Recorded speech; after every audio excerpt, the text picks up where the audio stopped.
તબીબે શ્વાનની સારવાર કરી, બદલામાં મળ્યો ઢોરમાર। તમે ક્યારે એવું સાંભળ્યું છે દવા કર્યા બાદ ડોક્ટરે માર ખાધો હોય? સુરતના ઓલપાડના મૂળદ ગામ એક વિચિત્ર અને હિંસક ઘટના બની। એક પાલતુ શ્વાનનું સારવાર દરમિયાન કે બાદમાં મોત થતા ઉશ્કેરાયેલા માલિકે સારવાર કરનાર ખાનગી ડોક્ટર પર જીવલેણ હુમલો કર્યો।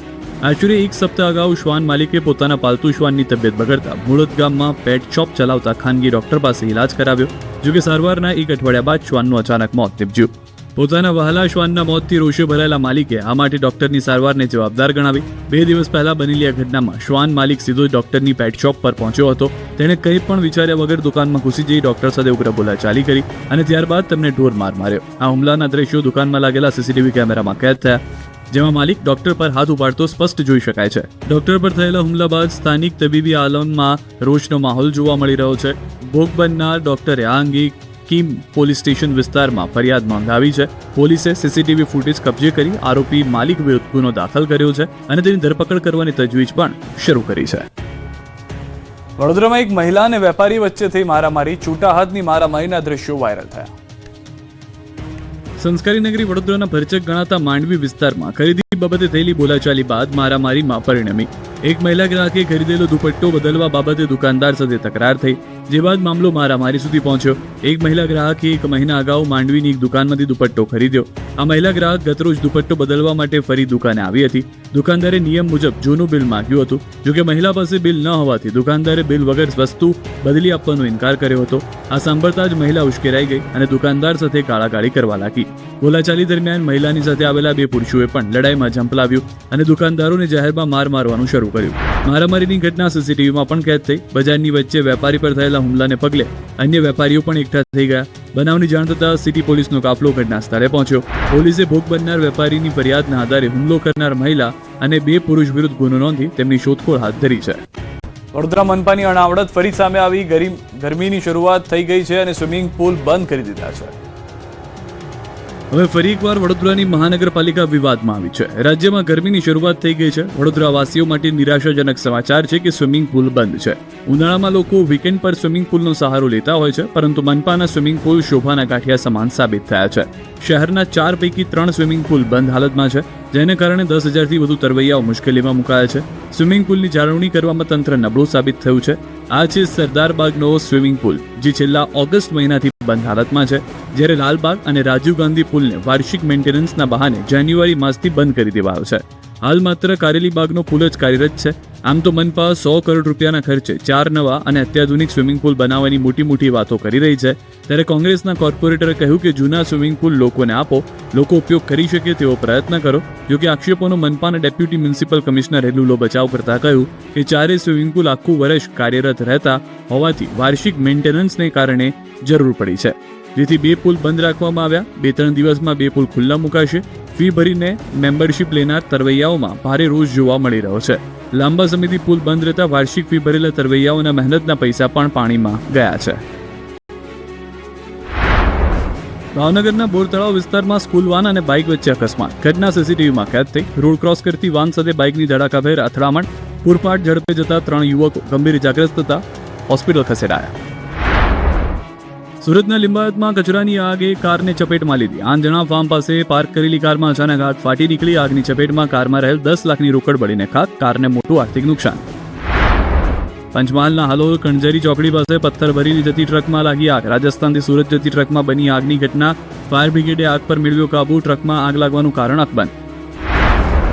વડોદરાના લામડાપુરા ગામે રાજશાહ કેમિકલ કંપનીમાં લાગી આગ। દૂર સુધી દેખાયો ધુમાડાના ગોટા। ફાયર બ્રિગેડે આગ પર કાબુ મેળવવા ઉઠાવી જહેમત। કેમિકલ કંપનીમાં આગ ભભૂકતા મચી અફરાતફરી। સાબર ડેરીમાં ડિરેક્ટરો વચ્ચે ઘર્ષણ બાદ અદાવતમાં ફરી હુમલાની ઘટના બની। ડિરેક્ટરની ઓફિસમાં ઠેકેદાર પર જીવલેણ હુમલો કરાયો। હુમલામાં ઠેકેદાર ઇજાગ્રસ્ત થતા સારવાર અર્થે ખસેડાયા। સાબર ડેરીમાં ડિરેક્ટરો વચ્ચે થયું હતું ઘર્ષણ। વડોદરાના સાવલીમાં ફાર્મ હાઉસ પર ફાયરિંગ। વડોદરા જિલ્લા ભાજપ કિસાન મોરચાના ઉપપ્રમુખના ફાર્મ હાઉસ પર થયું ફાયરિંગ। 2 રાઉન્ડ ફાયરિંગ થયું હોવાની પ્રાથમિક માહિતી। 5થી વધુ લોકો ફાર્મમાં ઘૂસી આવ્યા હોવાની ચર્ચા।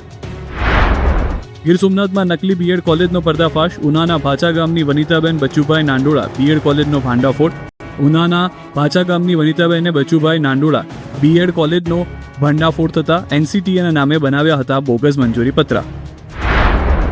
અમદાવાદની વધુ એક શાળાએ કર્યું એફઆરસીના નિયમનું ઉલ્લંઘન. વાલીઓને ફી પરત ન કરતા સેન્ટ ઝેવિયર સ્કૂલને ડીયુએ ફટકારી નોટિસ. એફઆરસીના નિયમનું ઉલ્લંઘન થતા ડીયુએ માંગ્યો હતો ખુલાસો. હિંમતનગર પાલિકાની બજેટ સભા હિંમતનગર શહેરથી 35 કિલોમીટર દૂર આવેલ મોંઘાદાટ ખાનગી રિસોર્ટમાં યોજાઈ હતી. પાલિકાની બજેટ બેઠક મોંઘાદાટ રિસોર્ટમાં યોજાવાને લઈને પ્રજાના ટેક્સના પૈસા વેડફાયા હોવાની ચર્ચાએ જોર પકડ્યું. જોકે આ ચર્ચાઓ વચ્ચે પાલિકાનું 136 કરોડનું બજેટ રજૂ થયું. મેઘરજના બેડજ પંથકમાં દીપડાનો આતંક. બેડજમાં ઘર આંગણે જ બાંધેલી બકરીનો શિકાર કરતા પંથકમાં ભયનો માહોલ જોવા મળ્યો. દીપડાને પાંજરે પૂરવા ગ્રામજનોની ઉગ્ર માંગ. બનાસકાંઠામાં પાણી માટે કરેલું મહાઆંદોલન રંગ લાવ્યું. સરકારે ખેડૂતોને આપ્યું છે નર્મદાનું પાણી.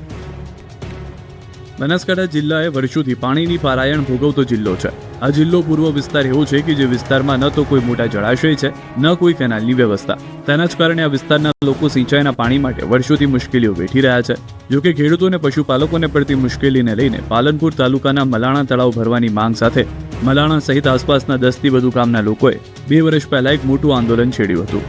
મલાણા તળાવથી શરૂ થયેલું ખેડૂતોનું આંદોલન પાલનપુરના રસ્તાઓ સુધી પહોંચ્યું અને હજારોની સંખ્યામાં ખેડૂતો અને પશુપાલકો રસ્તા પર ઉતરી આંદોલન કરતા આ ખેડૂતોની માંગ સરકારે સ્વીકારી લીધી છે. સરકાર દ્વારા દાંતીવાડા કસરા પાઇપલાઇનનું આયોજન કર્યું અને કરોડો રૂપિયાના ખર્ચે આ પાઇપલાઇનની કામગીરી પૂર્ણ કરી. હવે સરકારે મલાણા તળાવમાં નર્મદાના નીર પહોંચાડતા ખેડૂતોના જીવમાં જીવ આવ્યો છે. ખેડૂતોએ ખુશખુશાલ થઈ પાણીના વધામણા કર્યા. ખેડૂતોએ નર્મદાના નીરને શ્રીફળ વધેરી વધાવ્યા છે. ત્યારે ખેડૂતોનું એ મહા આંદોલન રંગ લાવ્યું છે.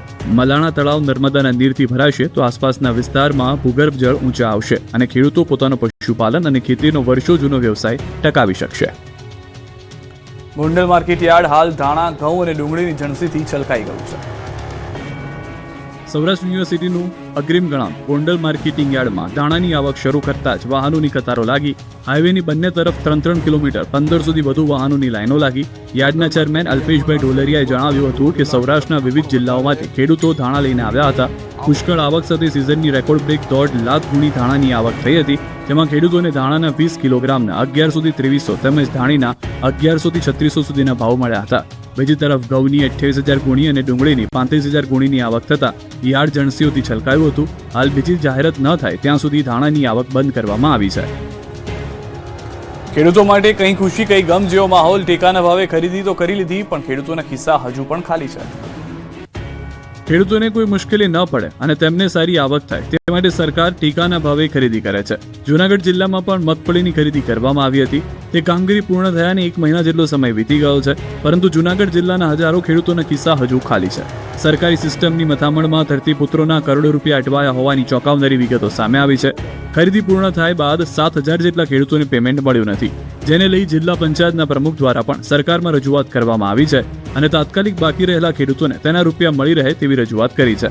બીજી તરફ જિલ્લા ખેતીવાડી અધિકારી ટેકનિકલ ખામીને આગળ ધરી લૂલો બચાવ કરતા નજરે પડ્યા. પેમેન્ટ ફેલ થવા પાછળ ટેકનિકલ કારણો જવાબદાર છે. અનેક ખેડૂતોના બેંક ખાતા સાથે આધાર લિંક ન હોવાથી પેમેન્ટ પ્રોસેસ અટકી હોવાનું સામે આવ્યું છે. જેને લઈને વહેલી તકે ખેડૂતોને પોતાની રકમ મળી રહે તેવા પ્રયાસો કરવામાં આવી રહ્યા છે. આમ એક તરફ ખેડૂતો માટે સરકાર મોટી વાતો કરી રહી છે, ત્યારે ટેકાના ભાવે મગફળીની ખરીદી તો સરકારે કરી લીધી, પણ ખેડૂતોના પરસેવાના પૈસા તેને ક્યારે મળશે તે હવે જોવું રહ્યું. 10 થી 12 કલાકનું વેઇટિંગ, છતાં જગ્યા મળશે કે નહીં તેની કોઈ ગેરંટી નહીં. આ દ્રશ્યો છે સુરતના ઉધના રેલવે સ્ટેશનના. 4 बजे से आया हूँ। सुबह 4 बजे से आए हो। हर बार यही होता है, दिवाली हो, होली हो। हाँ, ये सब त्योहार में तो होता है। कहाँ जा रहे हो? बिहार कितने बजे से लाइन में खड़े हो? 2 बजे से। रात को 2 बजे। हाँ આ દ્રશ્યો દિવાળીના નથી. તહેવાર આવે એટલે સુરતમાં કંઈક આવા જ દ્રશ્યો સર્જાય છે.